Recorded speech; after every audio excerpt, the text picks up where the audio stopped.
Hi all. सो आज हम समझेंगे one more serverless offering from A W S which is S three buckets.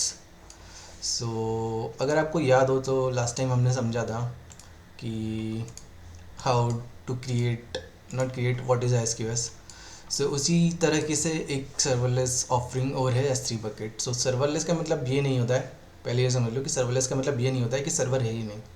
Serverless का मतलब ये होता है कि सर्वर है बट वो ए डब्ल्यू एस मैनेज कर रहा है, आपको सर्वर मैनेज करने की ज़रूरत नहीं है। तो सर्वरलेस का मतलब ये होता है, हमेशा याद रखना।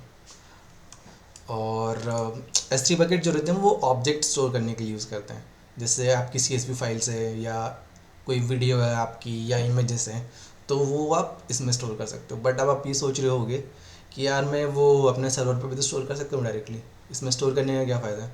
सो फ़ायदा है, फ़ायदा ये है कि एक तो आपको उसको मेंटेन नहीं करना है, और इस पे आपका जो डेटा रहेगा उसको आप इनक्रिप्ट करके भी रख सकते हो। सो किसी का बैंक अकाउंट नंबर है, किसी की बैंक की फाइल्स हैं। So in big companies we use S3 bucket to store those kind of files which have sensitive data। और ये इसमें आप डेटा रेप्लिकेट भी कर सकते हो। So in case of a disaster आपका डेटा कहीं नहीं जाएगा। तो जैसे आप देख रहे हो यहाँ हमारे पास दो बकेट्स हैं। सो दो बकेट्स इसीलिए हैं, ये फर्स्ट वाली यूएस ईस्ट वन में बनाएंगे हम, और ये यूएस वेस्ट टू में बनाएंगे। सो दो रीजन हो गए हमारे। So US west one, US east one sorry. अगर यूएस ईस्ट वन में कुछ डिज़ास्टर हुआ, अर्थक्वेक आया, कुछ डैमेज हुआ प्रॉपर्टी को या सर्वर को, तो आपका डेटा जो है वो स्टोर रहेगा एटलीस्ट यूएस वेस्ट टू में, ताकि आपका डेटा कहीं जाए भी ना और इनक्रिप्ट भी रहे। अब ये तो समझ गए आपकी हमें ये यूज़ क्यों करना है। अब इसमें भी इसका भी प्राइसिंग डिफरेंस रहता है, like you obviously have to pay some price to store this. But इसमें एक फ़ायदा और ये है कि आपकी जो फाइल्स हैं जो पुरानी हो चुकी हैं, जैसे लास्ट फाइनेंशियल ईयर का बैंक का जो डेटा है आपका, समझो कि आप एक बैंक संभाल रहे हो, तो वो लास्ट ईयर का डेटा जो है वो आप दूसरे टीयर में मूव कर सकते हो।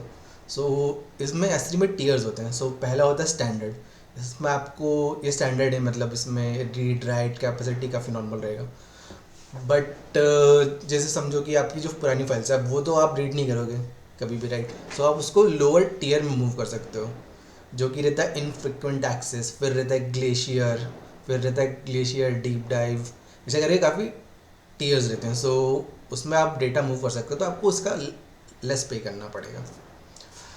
सो ये था एस थ्री बकेट, और इसका काफ़ी एक कॉमन यूज़ केस है। सो आपको अगर ये एस क्यू एस का याद हो जो मैं समझा रहा था कि हम कैसे डीकपल कर सकते हैं। सो अगर आपके पास कोई फाइल है जो काफ़ी बड़ी है, so usually a W S में हम ऐसा करते हैं कि उसका मैसेज जो है डीकपल करने के लिए एप्लीकेशन को, वो एस क्यू एस में भेज देते हैं, और वो डेटा जो है आपका वो एस थ्री बकेट में भेजोगे अगर ज़्यादा है तो। सो यहाँ पे डेटा आ गया और यहाँ पे उसका मेटा डेटा आ गया। सो अब आपने एप्लीकेशन तो डीकपल कर ली। अब अगर ये लैम्डा इसको प्रोसेस करेगा, तो वो डेटा यहाँ से ना लाते हुए डेटा यहाँ से रीड कर लेगा।